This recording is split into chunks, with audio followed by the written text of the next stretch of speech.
নমস্কাৰ, এই মুহূৰ্তত আহি পৰিছে ৰাতিপুৱাৰ কেইবাটাও গুৰুত্বপূৰ্ণ খবৰ। আজি হৈছে অৰুণোদয়ৰ প্ৰতিজন হিতাধিকাৰীৰ বাবে ভাল খবৰ দিছে অসমৰ মুখ্যমন্ত্ৰী ডক্টৰ হিমন্ত বিশ্ব শৰ্মাই। নতুনকৈ অৰুণোদয় আৰু লাখপতি বাইদেউৰ বাবে কেইবাটাও গুৰুত্বপূৰ্ণ মন্তব্য কৰিছে। নতুনকৈ লাভ কৰিব আপুনি 10,000 টকা। যদি আপোনাৰ নামটো ভোটাৰ তালিকাৰ পৰা কৰ্তন হৈছে, আপুনি নতুনকৈ কৰিব পাৰিব আবেদন। যিসকল ব্যক্তিয়ে অৰুণোদয় আঁচনিৰ টকা পোৱা নাই, চৰকাৰে নতুনকৈ প্ৰদান কৰিব অৰুণোদয় 3.0। লগতে ৰান্ধনিলৈকে অসমৰ মুখ্যমন্ত্ৰী ডক্টৰ হিমন্ত বিশ্ব শৰ্মাই 7 টকাৰ বৃহৎ সিদ্ধান্ত গ্ৰহণ কৰিছে। PM কিষাণৰ প্ৰতিজন হিতাধিকাৰী একাউণ্টত কেন্দ্ৰীয় চৰকাৰে 20 নম্বৰ কিস্তি টকা অতি শীঘ্ৰে প্ৰদান কৰিব। লগতে লাখ লাখ ৰেচন কাৰ্ডৰ হিতাধিকাৰীৰ বাবে এটা ভাল খবৰ। যদি আপোনাৰ ৰেচন কাৰ্ড আছে, আপুনি লাভ কৰিব 1,000 টকা। লগতে কেইবাটাও ৰাজনৈতিক খবৰৰ লগতে অৰাজনৈতিক খবৰ যুগুত কৰা হৈছে আজিৰ দিনটোত। গোটেই অসম তথা ভাৰতৰ বিভিন্ন প্ৰান্তৰ পৰা যুগুত হৈছে কেইবাটাও ডাঙৰ খবৰ। এনেবোৰ খবৰ নিতৌ পাই থাকিবলৈ চেনেলটি ছাবস্ক্ৰাইব কৰি ভিডিঅ'ত এটা লাইক কৰিবলৈ নাপাহৰিব। আজিৰ আমাৰ প্ৰথম খবৰ গুৰুত্বপূৰ্ণ খবৰ হৈছে অসমবাসীৰ বাবে এটা ডাঙৰ খবৰ। অৰুণোদয় লাখপতি বাইদেউৰ পৰা ৰান্ধনিলৈকে ভাল খবৰ দিলে অসমৰ মুখ্যমন্ত্ৰী ডক্টৰ হিমন্ত বিশ্ব শৰ্মাই।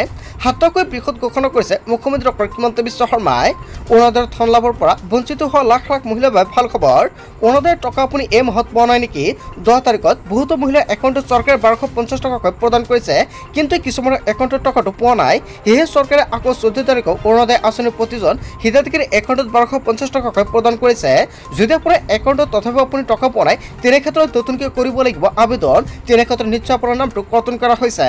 অৰুণোদয়ৰ ধন বঞ্চিত মহিলালৈ মুখ্যমন্ত্ৰী ডক্টৰ হিমন্ত বিশ্ব শৰ্মাৰ ডাঙৰ ঘোষণা। অৰুণোদয় 3.0 প্ৰক্ৰিয়াৰ পূৰ্বে নতুনকৈ অৰুণোদয় লাভ কৰা বহু মহিলাৰ নাম কৰ্তন কৰা হৈছে আৰু পুনৰ সেইসকল মহিলাই নাম অন্তৰ্ভুক্ত কৰা হ'ব তালিকাত। আৰু তাক লৈ চৰকাৰে জোৰদাৰ প্ৰক্ৰিয়াৰে আৰম্ভ কৰিছে অভিযান। 30 জুনৰ ভিতৰতে সমষ্টিয়ে যোগ্য মহিলাক কৰা হ'ব নিৰ্বাচন। অসমৰ মুখ্যমন্ত্ৰী ডক্টৰ হিমন্ত বিশ্ব শৰ্মাই অৰুণোদয় আঁচনিক লৈ আকৌ নতুনকৈ কেইবাটাও গুৰুত্বপূৰ্ণ সিদ্ধান্ত গ্ৰহণ কৰিছে। মহিলা উদ্যমিতা আঁচনিৰ পৰা যদি আপোনাৰ নামটো কৰ্তন কৰা হৈছে, তেনে ক্ষেত্ৰতো আপোনাৰ বাবে এটা ভাল খবৰ।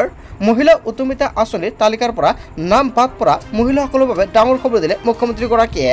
তালিকাত নাম নথকা মহিলাৰ বাবে মুখ্যমন্ত্ৰী ডক্টৰ হিমন্ত বিশ্ব শৰ্মাৰ বৃহৎ ঘোষণা। নাম বাদ পৰিলেও যোগ্য মহিলাই পাব 10,000 টকা। 30 জুনৰ ভিতৰত নিজ সমষ্টিৰ বিধায়কক কৰিব লাগিব আবেদন। অৱশেষত কেনেকৈ আবেদন কৰিব অসমৰ মুখ্যমন্ত্ৰী ডক্টৰ হিমন্ত বিশ্ব শৰ্মাই বিস্তাৰিতভাৱে আলোচনা কৰিছে। 30 জুনৰ পিছত কোনো ধৰণৰ আৰু আবেদনৰ ব্যৱস্থা নাথাকিব। আগষ্টৰ পৰা জানুৱাৰী মাহত সমষ্টি প্ৰদান কৰা হ'ব 10,000 টকা। অসমৰ মুখ্যমন্ত্ৰী ডক্টৰ হিমন্ত বিশ্ব শৰ্মাই ধন প্ৰদানৰ বাবে সময়সূচী ঘোষণা কৰিছে। কিমান তাৰিখত আৰু কিমান মাহত কোনটো মাহত আপোনাৰ একাউণ্টত 10,000 টকা প্ৰদান কৰিব আৰু কোনটো সম্পূৰ্ণকৈ এয়া সম্পূৰ্ণকৈ স্পষ্টকৈ প্ৰকাশ কৰিছে। লগতে মধ্যাহ্ন ভোজনৰ ৰান্ধনিৰ বাবে ভাল খবৰ। মধ্যাহ্ন ভোজনৰ ৰান্ধনিৰ দৰমহা বৃদ্ধি পাব। 2 এদিনৰ ভিতৰতে দৰমহা বঢ়োৱাৰ ইংগিত প্ৰদান কৰিছে মুখ্যমন্ত্ৰী ডক্টৰ হিমন্ত বিশ্ব শৰ্মাই। অৰুণোদয় লাখপতি বাইদেউৰ পৰা ৰান্ধনিলৈকে ভাল খবৰ দিছে মুখ্যমন্ত্ৰীগৰাকীয়ে। বন্ধু বান্ধৱীসকল, অসমৰ মুখ্যমন্ত্ৰী ডক্টৰ হিমন্ত বিশ্ব শৰ্মাই সংবাদমেলযোগে যিকেইটা মন্তব্য কৰিছে, আপুনি কি ক'ব? যদি আপোনালোকৰ কিবা মন্তব্য কৰিব লগা থাকে, আপোনালোকৰ মন্তব্যটো নিশ্চয় কমেণ্ট কৰি জনাই দিব। তাৰপিছত অসমবাসী ৰাজুক জনাইছো আমাৰ পৰৱৰ্তী খুবেই গুৰুত্বপূৰ্ণ খবৰ। লগতে ডাঙৰ খবৰ, বিদেশী বহিষ্কাৰৰ নামত চূড়ান্ত মিছা মাতিছে মুখ্যমন্ত্ৰী ডক্টৰ হিমন্ত বিশ্ব শৰ্মাই। মুছলমান লোকসকলক ধৰি আনি মুখ্যমন্ত্ৰীয়ে সজাইছে বিদেশী। মুখ্যমন্ত্ৰীয়ে বেআইনীভাৱে কৰি আছে বিদেশী বহিষ্কাৰৰ কাম কাজ। হিমন্ত বিশ্ব শৰ্মা চৰকাৰৰ কাৰ্যকাল শেষ হ'বলৈ 10 মাহ আছে। কেইবাটাও ডাঙৰ মন্তব্য কৰিছে। এতিয়াহে বিদেশী খেদাৰ নামত হৈ কিয় লগাইছে মুখ্যমন্ত্ৰী ডক্টৰ হিমন্ত বিশ্ব শৰ্মাই আৰু এনেকুৱাকৈ কেইবাটাও ডাঙৰ প্ৰশ্ন উত্থাপিত কৰিছে। মুখ্যমন্ত্ৰী হিমন্ত বিশ্ব শৰ্মাৰ বিৰুদ্ধে বিস্ফোৰক অভিযোগ অখিল গগৈৰ। বন্ধু বান্ধৱীসকল, অখিল গগৈয়ে যিকেইটা মন্তব্য কৰিছে, আপুনি কি ক'ব? হিন্দু মুছলমানৰ ৰাজনীতিৰে পাৰ কৰিব বিচাৰিছে 2026 নিৰ্বাচনী বৈতৰণি। অবৈধভাৱে মুছলমানক ধৰি নি অস্থিৰ কৰিব বিচাৰিছে অসমখনক। বাছি সংখ্যালঘু লোকৰ ঘৰ ভাঙিব মুখ্যমন্ত্ৰী ডক্টৰ হিমন্ত বিশ্ব শৰ্মাই। অসমৰ প্ৰতিজন নাগৰিক সজাগ সচেতন হ'বলৈ লাগিব বুলি মন্তব্য কৰিছে অখিল গগৈয়ে। অন্যথা বিজেপিয়ে আমাৰ মাজত সংঘৰ্ষ লগাব আৰু খতম কৰি দিব বুলি মন্তব্য কৰিছে। বিদেশী বহিষ্কাৰৰ নামত চূড়ান্ত মিছা মাতিছে মুখ্যমন্ত্ৰীগৰাকীয়ে। আচলতে অখিল গগৈয়ে যিকেইটা মন্তব্য কৰিছে মুখ্যমন্ত্ৰী ডক্টৰ হিমন্ত বিশ্ব শৰ্মা বা বিজেপিলৈ, ইয়াৰ বিষয়ত আপুনি কি ক'ব? যদি আপোনালোকৰ কিবা ক'ব লগা থাকে, আপোনালোকৰ মন্তব্যটো নিশ্চয় কমেণ্ট কৰি জনাই দিব। তাৰপিছত অসমবাসী ৰাজুক জনাইছো আমাৰ পৰৱৰ্তী খুবেই গুৰুত্বপূৰ্ণ খবৰ। লগতে ডাঙৰ খবৰ, ৰাজ্যৰ অবৈধভাৱে দখল কৰা ভূমিত চলি যাব উচ্ছেদ অভিযান। অৱশেষত অসমৰ মুখ্যমন্ত্ৰী ডক্টৰ হিমন্ত বিশ্ব শৰ্মাই কেইবাটাও ডাঙৰ মন্তব্য কৰিছে। ৰাজ্যত অবৈধভাৱে দখল কৰা ভূমিত চলিব উচ্ছেদ অভিযান। বেদখলকাৰীৰ কবলত সত্ৰৰ হাজাৰ বিঘা ভূমি। সত্ৰৰ ভূমি বেদখলমুক্ত কৰিবলৈ দৃঢ় প্ৰতিজ্ঞ অসম চৰকাৰ। দয়া নাই ক্ষমা নাই নীতিৰে চৰকাৰ প্ৰশাসনে চলাব বুলডোজাৰ অসমৰ সত্ৰসমূহৰ প্ৰায় 15,288.52 বিঘাতকৈ অধিক ভূমি কৰিছে বেদখল কেৱল বৰপেটা জিলাতে অবৈধভাৱে দখল কৰিছে 7,137 বিঘা ভূমি বজালী নগাঁও লখিমপুৰ কেৱল ইয়াই নহয় ডিব্ৰুগড় কামৰূপ বঙাইগাঁও মাজুলী আৰু ধুবুৰী জিলাতো অধিক হাৰত ভূমি অবৈধভাৱে দখল কৰাৰ অভিযোগ উত্থাপিত হৈছে অসম সত্ৰ ভূমি সমস্যা পৰ্যবেক্ষণ আৰু পৰীক্ষণ আয়োগৰ প্ৰতিবেদনত বিস্ফোৰক তথ্য প্ৰকাশ পাইছে সামাজিক মাধ্যমৰ জৰিয়তে মুখ্যমন্ত্ৰী ডক্টৰ হিমন্ত বিশ্ব শৰ্মাই জনালে এই কথা ৰাজ্যত অবৈধভাৱে দখল কৰা ভূমিত চলিব উচ্ছেদ অভিযান হয় বন্ধু-বান্ধৱীসকল আচলতে যেটো মন্তব্য কৰিছে অসমৰ মুখ্যমন্ত্ৰী ডক্টৰ হিমন্ত বিশ্ব শৰ্মাই ইয়াৰ বিষয়ে জনতাই কি ক'ব যদি জনতাৰ কিবা মন্তব্য কৰিব লগা থাকে আপোনালোকৰ মন্তব্যটো নিশ্চয় কমেণ্ট কৰি জনাই দিব তাৰ পিছত অসমবাসী ৰাজুক জনাইছে আমাৰ পৰৱৰ্তী খুবেই গুৰুত্বপূৰ্ণ খবৰ লগতে ডাঙৰ খবৰ এনআৰসি বিদেশী বিতৰণক লৈ মুখ্যমন্ত্ৰী ডক্টৰ হিমন্ত বিশ্ব শৰ্মাৰ ডাঙৰ মন্তব্য আমি সম্পূৰ্ণ বিৰোধিতা কৰিছো বুলি মন্তব্য কৰিছে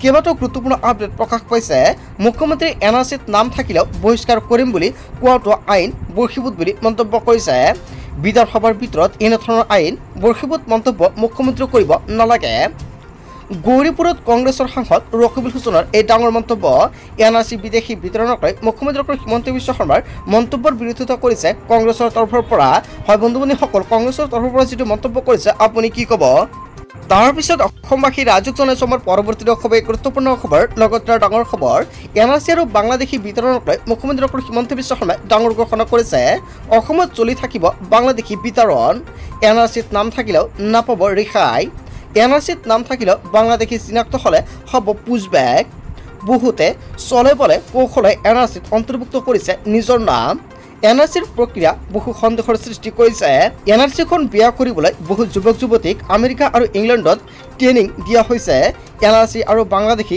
বিতৰণক লৈ মুখ্যমন্ত্ৰী ডক্টৰ হিমন্ত বিশ্ব শৰ্মাৰ বিশদ ঘোষণা তাৰ পিছত অসমবাসী ৰাজুক জনাইছে আমাৰ পৰৱৰ্তী খুবেই গুৰুত্বপূৰ্ণ খবৰ লগতে ডাঙৰ খবৰ চিট ইউৰ IPB একাউণ্ট আপোনাৰ পোষ্ট অফিচৰ একাউণ্ট আছে নেকি তেনে ক্ষেত্ৰত আপোনাৰ বাবে ভাল খবৰ আহি পৰিছে যিসকল PM কিষাণ হিতাধিকাৰী আছে সেইসকলৰ টকা এতিয়া লাভ কৰিব পোষ্ট অফিচৰ একাউণ্ট যদি আপোনাৰ পোষ্ট অফিচৰ একাউণ্ট নাই অতি শীঘ্ৰে পোষ্ট অফিচৰ একাউণ্ট অপেন কৰক পোষ্ট অফিচৰ একাউণ্ট নাথাকিলে আপোনাৰ একাউণ্টত PM কিষাণৰ টকা নাপাব কেন্দ্ৰীয় চৰকাৰৰ তৰফৰ পৰা গুৰুত্বপূৰ্ণ আপডেট প্ৰকাশ কৰিছে seed your IPB account with Aadhaar অতি শীঘ্ৰে আপুনি আধাৰ কাৰ্ডৰ লগত লিংক কৰা এখন IPB একাউণ্ট অপেন কৰক অন্যথা পৰা একাউণ্টত এইবাৰ PM কিষাণ 20 নম্বৰ কিস্তিৰ ধন ৰাখি আপুনি নাপাব বহুতো হিতাধিকাৰী অসুবিধাৰ সন্মুখীন হৈছে যদি আপুনি হৈছে তেনে ক্ষেত্ৰত আপোনাৰ বাবে এটা ভাল খবৰ ইয়াতে চাওক চৰকাৰে সম্পূৰ্ণকৈ উল্লেখ কৰিছে ইফৰলেছ PM কিষাণ পেমেণ্ট যদি আপোনাৰ PM কিষাণৰ টকা যিখন চৰকাৰে প্ৰদান কৰে আপোনাৰ একাউণ্টত যদি আপুনি কম সময়ৰ ভিতৰতে লাভ কৰিব খোজে বা কিবা অসুবিধা নোহোৱাকৈ যদি লগে লগে আপোনাৰ একাউণ্টত পাবলৈ খোজে তেনে ক্ষেত্ৰত পোষ্ট অফিচৰ একাউণ্ট থাকিব লাগিব